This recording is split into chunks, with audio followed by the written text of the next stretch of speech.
छत्तीसगढ़ में बीजेपी के जीत के बाद एक एक करके विधायक जो है वो बीजेपी कार्यालय पहुंच रहे हैं और शीर्ष नेताओं से मुलाकात के लिए। हमारे साथ इस वक्त रायपुर की धरसींवा सीट से बम्पर जीत हासिल करके छत्तीसगढ़िया सुपरस्टार अनुज शर्मा जी जो है वो हमारे साथ मौजूद हैं। कलाकार आदमी है, इतनी उम्मीद की थी, गा करके बताइएगा कि इतनी उम्मीद की थी बीजेपी के जीतने की? जी, हमको उम्मीद थी Bharatiya Janata party clear majority के साथ सरकार बनाएगी और मुझे ये भी पता था कि हम बड़े अंतर से धरसींवा विधानसभा क्षेत्र जीतेंगे। लेकिन बड़े बड़े राजनीतिक विश्लेषक और एक्सपर्ट वो तो यही कह रहे थे कि भैया सरकार जो है वो कांग्रेस की आ रही है और बीजेपी आई भी तो बस थोड़ा सा ही कम ज़्यादा कम का ही फासला होगा, नेक टू नेक फाइट होगी। ऐसा लग रहा था। क्या दिल को खुश रखने को गालिब ये ख्याल अच्छा है? उनको देखने दीजिए, सोचने दीजिए। जो करना था हमने करके दिखा दिया। कहने वाले और करने वालों में फ़र्क होता है। भारतीय जनता पार्टी करने वाली पार्टी है। आधार क्या रहा इस चुनाव का? रणनीति की अगर हम बात करें, रणनीति 6 महीना 8 महीना साल भर पहले से शुरुआत हो गई थी।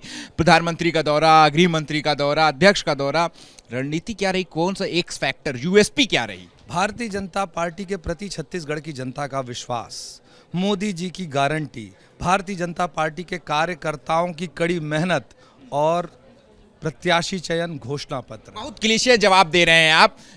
हम आपको इसीलिए टोक रहे हैं बीच में। अच्छा ये बताइए कि 15 साल तक आप लोगों की सरकार रही थी, 2018 में वो चेंज हुआ, 2023 में फिर से वापसी हुई है, अलग क्या करेंगे?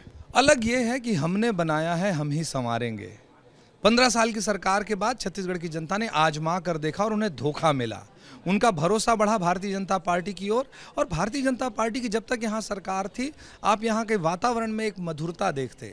वो मधुरता को बिगाड़ने का काम कांग्रेस की सरकार ने किया था। और भारतीय जनता, छत्तीसगढ़ की जनता सीधी सादी जनता है। वो जीवन में कॉम्प्लिकेशंस पसंद नहीं करती है, वो सुकून से रहना चाहती है। और भारतीय जनता पार्टी ने ये वातावरण प्रदेश में बना के रखा था, कांग्रेस ने बिगाड़ने का काम किया। बीजेपी की सरकार जहाँ जहाँ थी राज्य में, एक बड़ी कॉमन बात रहती है चुनावी रैलियों में भी और ऐसे भी, योगी model, bulldozer model, Uttar Pradesh model, इन सब की बड़ी चर्चा रहती है। तो जिस तरीके से लॉ एंड ऑर्डर की भी बात होती है, बहुत से लोग कह रहे थे कि दावा था बीजेपी के ही लोगों का कि लॉ एंड ऑर्डर बड़ा खराब हो गया छत्तीसगढ़ में।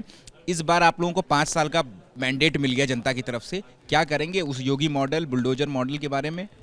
जहाँ पर जिस चीज़ की ज़रूरत होगी सब करेंगे, लेकिन लॉ एंड ऑर्डर सही रखेंगे। बुलडोजर मॉडल भी आ सकता है? जिसकी जो ज़रूरत पड़ेगी। क्या होता है कि अलग अलग तरह की दवाई होती है, किसी को दवा की ज़रूरत होती है, किसी को इंजेक्शन की ज़रूरत होती है, किसी को ड्रिप की ज़रूरत होती है। जहाँ पर जिस इलाज की ज़रूरत होगी इलाज किया जाएगा। अच्छा, कलाकार आदमी है, एक बार कुछ गा करके भी और कुछ सुना करके भी बता दीजिए कि इतनी जीत से गदगद है तो।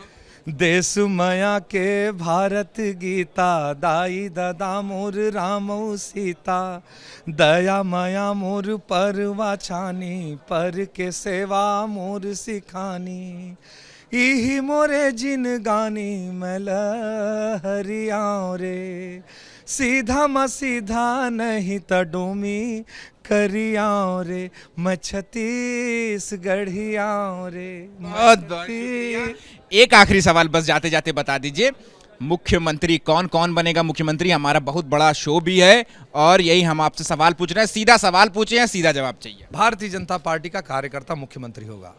ये तो बहुत वही फिर से क्लीशेड वाली बात हो गई। कुछ तो हिंट दे दीजिए।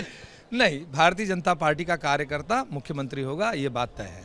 ठीक है, शुक्रिया बात करने के लिए। तो देखिए ये हैं अनुज शर्मा, जिनका साफ तौर कह रहा है छत्तीसगढ़िया अंदाज में, और इनके चेहरे की हंसी जो है वो साफ बता रही है कि किस तरीके से अभिभूत हैं, जिस तरीके से छत्तीसगढ़ की जनता ने बीजेपी के ऊपर भरोसा जताया है। हालांकि मुख्यमंत्री के सवाल पे जो है वो वही जो है वो क्लीशेड वाला जवाब जो है वो आया है कि भारतीय जनता पार्टी का कार्यकर्ता जो है एक मुख्यमंत्री होगा जो कि केंद्रीय नेतृत्व तय करेगा। कैमरा पर्सन मनोज त्रिपाठी के साथ अहमद बिलाल, एबीपी न्यूज़, रायपुर।